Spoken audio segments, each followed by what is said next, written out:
Hello, আসসালামু আলাইকুম সবাই। আশা করি ভালো আছেন। আসলে ভিডিও করার ইচ্ছা আছে না, তারপরেও করতে হইল। আমার ফেসবুকে বড় ভাইয়ান ছোটো ভাইয়ান যারা আছেন সব আশা করি ভালো আছেন। আর আপনারা চেষ্টা করা যে গত 2-3 প্রকার আর 5 দিন প্রকার যে আমরা বাংলাদেশে বিকাশ চলে, তো আসলে নামাতিয়া পারলাম না কিছু, কারণ আমার ফ্রেন্ড লিস্টে অনেক আমার বড় ভাইয়ান আছেন, অনেক ছোটো ভাইয়ান আছেন। তো গতকাল যে ঘটনাটা ঘটছে, 8 বছরের একটা শিশুরে দর্শন করা হয়েছে, কিন্তু এখন পর্যন্ত কেউ কোনো প্রতিবাদ নাই, কোনো মানে যৌথ বাহিনীরও কোনো মানে তারার কোনো তাল পাইলাম না যে তারা মানে কিতাব করতো স্যার দেশটারে। আসলে আজকে দিন আমার বইনের লগে, আমার মাল লগে, আপনার মাল লগে, আপনার বইনের লগে ওই জিনিসগুলা করতো, হয়তো আপনারা জায়গা থাকলাম না।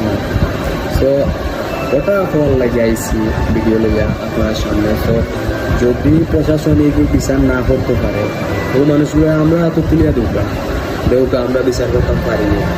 ইনশাল্লাহ আমরা এমনও বিচার করবো বাংলাদেশের সব মানুষের দেখতে পারবো যে এটার বিচার।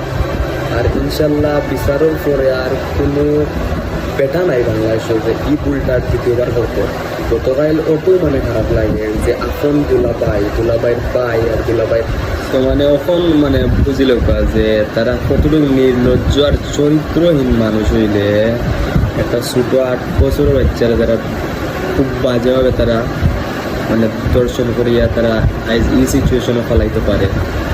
আপনারা সবার প্রতি অনুরোধ ভাই, বোন বাংলা সবরও আছে, মা বোন সবরও আছে, যার তারা তো তুলিয়া দিবা না, যার তার লোকে রাস্তা ছাড়বা না, যার তার লোকে যে চালানো গুড়া ছাড়বা না।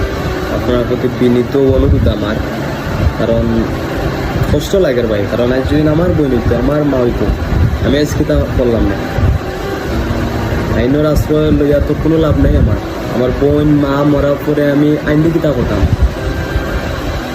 যতটুকু সবার কাছে রিকোয়েস্ট, তো সবে আমার কোনো কথায় কোনো দুঃখ হইয়া থাকলে আমার মাফ করে দিবা, সব ভালো থাকবা।